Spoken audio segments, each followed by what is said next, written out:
오늘 읽을 말씀은 창세기 40장부터 41장까지입니다. 40장. 얼마 후 이집트 왕의 술 맡은 관원장과 빵 굽는 관원장이 그 주인인 이집트 왕에게 잘못을 저질렀습니다. 바로는 그의 두 신하, 곧 술 맡은 관원장과 빵 굽는 관원장에게 진노했습니다. 바로는 그들을 경호대장의 집에 있는 감옥에 가두었는데 그곳은 요셉이 갇혀있는 감옥이었습니다. 경호대장은 요셉에게 명령해서 두 신하를 시중들게 했습니다. 그들이 얼마 동안 감옥에 갇혀 있었습니다. 감옥에 갇혀 있는 이 두 사람, 곧 이집트 왕의 술 맡은 관원장과 빵 굽는 관원장이 꿈을 꾸게 됐습니다. 각자 같은 날 밤에 꿈을 꾸었는데 그 내용이 서로 달랐습니다. 다음 날 아침 요셉이 그들에게 왔을 때 그들이 침울해 있는 것을 발견했습니다. 요셉은 자기 주인의 집에 함께 갇혀 있는 바로의 신하들에게 물었습니다. 오늘은 두 분의 얼굴빛이 왜 그리 안 좋으십니까? 그들이 대답했습니다. 우리가 꿈은 꾸었는데 꿈을 풀이해 줄 사람이 없구나. 요셉이 그들에게 말했습니다. 꿈을 풀이하는 것은 하나님께 달린 일이 아니겠습니까? 꿈꾸신 것을 제게 말씀해 보십시오. 술 맡은 관원장이 요셉에게 자기가 꾼 꿈 이야기를 했습니다. 꿈속에서 내 앞에 포도나무가 하나 있는 것을 보았네. 그 나무에 가지가 셋 달렸는데 싹이 돋고 곧 꽃이 피더니 금세 포도송이가 열리는 것이었네. 내 손에 바로의 잔이 들려 있기에 내가 포도를 따서 바로의 잔에 짜 넣었네. 그리고 그것을 바로께 드렸네. 요셉이 말했습니다.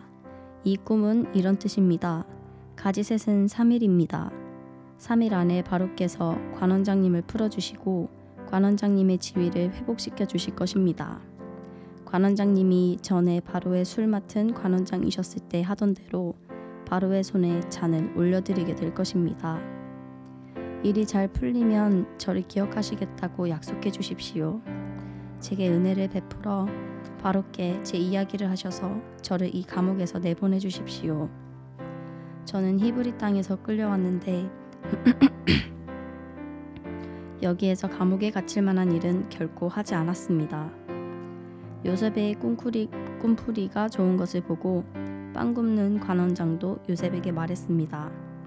나도 꿈을 꾸었는데 보니까 내 머리 위에 내 머리 위에 빵 바구니 3개가 있었네. 맨 위에 있는 바구니에 바로께 드릴 온갖 구운 빵들이 있었는데 새들이 내 머리 위에 있는 그 바구니의 빵을 먹어버렸네. 요셉이 말했습니다. 그 꿈은 이런 뜻입니다. 새 바구니는 3일입니다. 3일 안에 바로께서 관원장님의 목을 베고 목을 나무에 매달 것입니다. 그러면 새들이 관원장님의 살을 뜯어먹을 것입니다. 그 3일째 되는 날은 바로의 생일이었습니다. 바로는 모든 신하들을 불러 잔치를 베풀었습니다. 바로는 그의 신하들 앞에서 술 맡은 관원장과 빵 굽는 관원장을 불러들였습니다. 바로는 술 맡은 관원장을 원래의 직위로 복귀시켜 그가 바로에게 잔을 바치게 했습니다. 그러나 바로는 빵 굽는 관원장의 목을 매달았습니다. 요셉이 그들에게 꿈을 풀어준 대로였습니다. 하지만 술 맡은 관원장은 요셉을 기억하지 않고 잊어버렸습니다. 41장. 그로부터 2년 후에 바로가 꿈을 꾸었습니다. 그가 나일강가에 서 있었는데 아름답게 생긴 살찐 암소 7마리가 강에서 올라와 갈대풀을 뜯어먹고 있었습니다. 그 뒤에 흉측하고 마른 암소 7마리가 뒤따라 강에서 올라와 강둑에서 이 소들 옆에 서 있었습니다. 흉측하고 마른 암소들이 아름답게 생긴 살찐 암소 7마리를 잡아먹어 버렸습니다. 그리고 바로가 잠에서 깨어났습니다. 바로가 다시 잠이 들어 두 번째 꿈을 꾸었습니다. 한 줄기에 토실토실한 좋은 이삭 7개가 자라고 있었습니다.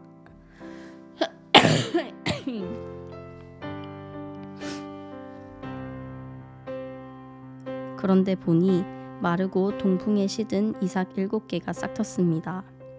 그리고 마른 이삭들이 토실토실하고 굵은 이삭 7개를 삼켜버렸습니다.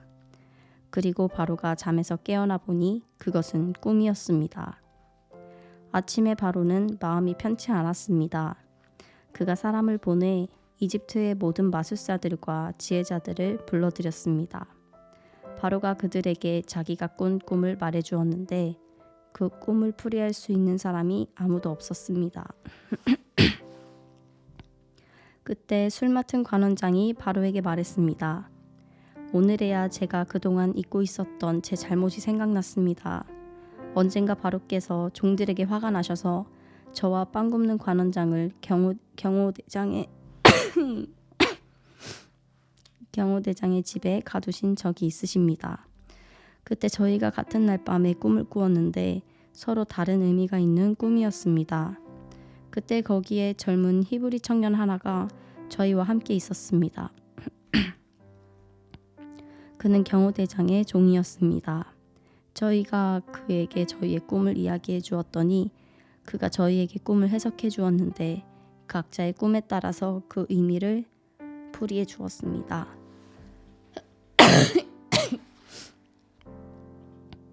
그리고 그가 저희들에게 해석해 준 대로 일이 이루어졌습니다. 저는 제자리로 돌아오게 됐고 빵 굽는 관원장의 목이 매달렸습니다. 바로가 사람을 보내 요셉을 불러들였습니다. 그들은 즉시 요셉을 감옥에서 데리고 나왔습니다. 그는 수염을 깎고 옷을 갈아입은 다음 바로 앞에 나갔습니다. 바로가 요셉에게 말했습니다. 내가 꿈을 꾸었는데 아무도 그것을 풀지 못했다. 내가 너에 대해 하는 말을 들어보니 너는 꿈을 들으면 풀 수 있다고 하더구나. 요셉이 바로에게 말했습니다. 제가 아니라 하나님께서 바로께 평안한 대답을 주실 것입니다. 바로가 요셉에게 말했습니다. 꿈속에서 보니 내가 나일 강둑에 서 있었다. 그런데 살찌고 모양새가 좋은 암소 7마리가 강에서 올라와 갈대풀을 뜯어먹고 있었다. 그 뒤를 이어 약하고 보기에 아주 흉하며 야윈 다른 소 7마리가 올라왔다. 나는 이집트 온 땅에서 그렇게 형편없는 소들을 본 적이 없다. 그런데 그 형편없고 마른 소들이 처음에 살찐 소 7마리를 잡아먹는 것이다. 그것들은 먹고 나서도 굶은 것처럼 여전히 그 생김새가 형편없었다. 그리고 내가 잠에서 깨었다.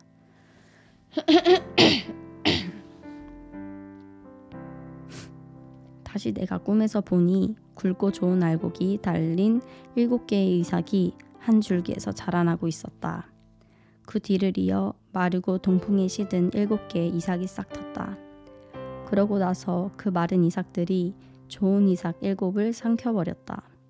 내가 이것을 마술사들에게 말해주었지만 내게 그 꿈을 설명해주는 사람이 없었다. 요셉이 바로에게 말했습니다. 바로의 꿈은 다 같은 것입니다. 하나님께서 이제 하시고자 하는 일을 바로께 보여주신 것입니다. 7마리 좋은 소는 7년을 말하며 7개의 좋은 이삭도 7년을 말합니다. 이 꿈은 같은 것입니다. 나중에 나온 7마리의 마르고 형편없는 소들 역시 7년을 말하고 동풍에 마른 속이 빈 이삭 7도 흉년이 7년 동안 있을 것을 말합니다. 제가 바로께 말씀드린 것과 같이 이것은 하나님께서 이제 하시고자 하는 일을 바로께 보여주신 것입니다. 두고 보십시오. 이집트 온 땅에 7년 동안 큰 풍년이 있게 될 것입니다. 그 후에 7년의 흉년이 뒤따를 것입니다. 그러면 이집트의 모든 풍요로움이 잊혀지고 기근이 땅을 뒤덮을 것입니다. 뒤에 따라올 기근이 너무 심해 이 땅에 풍요로움이 있었는지 기억조차 못하게 될 것입니다. 이 꿈이 바로께 2번이나 반복해 보인 것은 이 일을 하나님께서 결정하셨고 하나님께서 이 일을 서둘러 행하실 것이기 때문입니다. 이제 바로께서는 분별력과 지혜가 있는 사람을 찾아 이집트 땅 위에 세우십시오. 바로께서는 이렇게 행하십시오. 온 땅의 감독들을 임명하시고 7년의 풍년 동안 이집트에서 추수한 곡식의 5분의 1을 걷어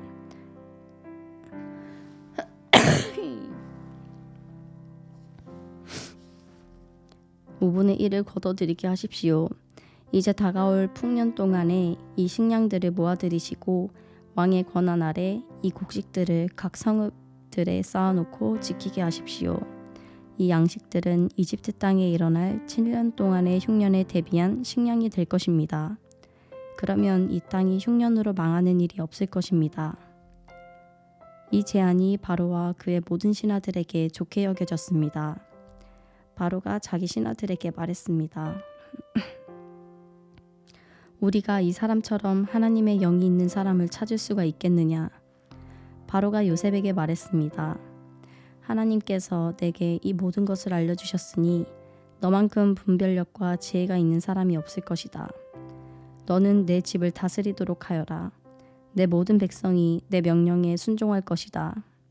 내가 너보다 높은 것은 이 왕의 자리뿐이다. 바로가 요셉에게 말했습니다. 보아라, 내가 지금 너를 이집트 온 땅 위에 세우노라. 바로가 자기 손가락에서 반지를 빼 요셉의 손가락에 끼워주고 고운 삼배로 된 옷을 입히고 그 목에는 그 금목걸이를 걸어주었습니다. 그는 또한 요셉을 자기의 두 번째 수레에 태웠습니다. 사람들이 요셉 앞에서 무릎 꿇고 절하라고 외쳤습니다.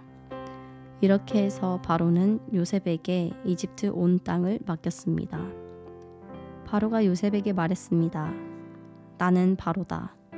내 말이 떨어지기 전에는 이집트 온 땅에서 자기 손이나 발을 움직일 사람이 없을 것이다.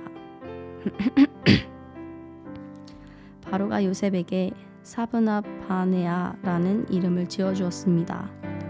그리고 온의 제사장인 보디베라의 딸 아스낫을 그에게 아내로 주었습니다. 요셉이 이집트 땅을 다스렸습니다. 요셉이 이집트 왕 바로 앞에 서게 됐을 때 그의 나이 30세였습니다. 요셉은 바로 앞에서 나와 이집트를 두루 살피고 다녔습니다. 땅은 7년의 풍년 동안 풍성하게 많은 소출을 냈습니다. 요셉은 그 7년의 풍년 동안 이집트에서 생산된 모든 양식을 걷어 여러 성에 쌓아두었습니다.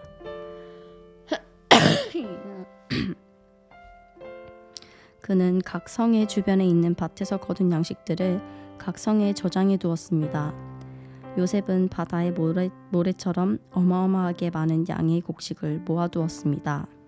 그 양이 너무 많아서 그는 다 기록할 수가 없었습니다. 흉년이 들기 전에 온의 제사장 보디베라의 딸 아스낫이 요셉에게 두 아들을 낳아주었습니다.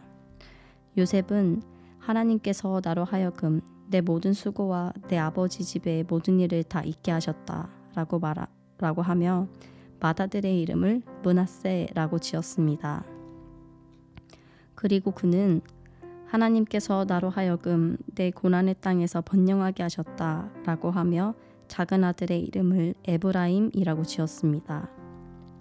이집트 땅의 7년의 풍년이 끝났습니다. 그리고 요셉이 말한 대로 7년의 흉년이 시작됐습니다. 다른 모든 나라에도 흉년이 들었지만 이집트 온 땅에는 식량이 있었습니다. 온 이집트 땅도 굶주리게 되자 백성들이 식량을 구하며 바로에게 부르짖었습니다. 그때 바로가 모든 이집트 백성들에게 요셉에게 가서 그가 하라는 대로 하라고 말했습니다. 흉년이 온 땅에 닥치자 요셉은 창고를 열어 이집트 백성들에게 곡식을 팔았습니다. 이집트 땅의 기근이 아주 심했습니다. 온 땅의 기근이 심했기 때문에 온 세상 사람들이 곡식을 사러 이집트에 있는 요셉에게로 왔습니다. 아멘.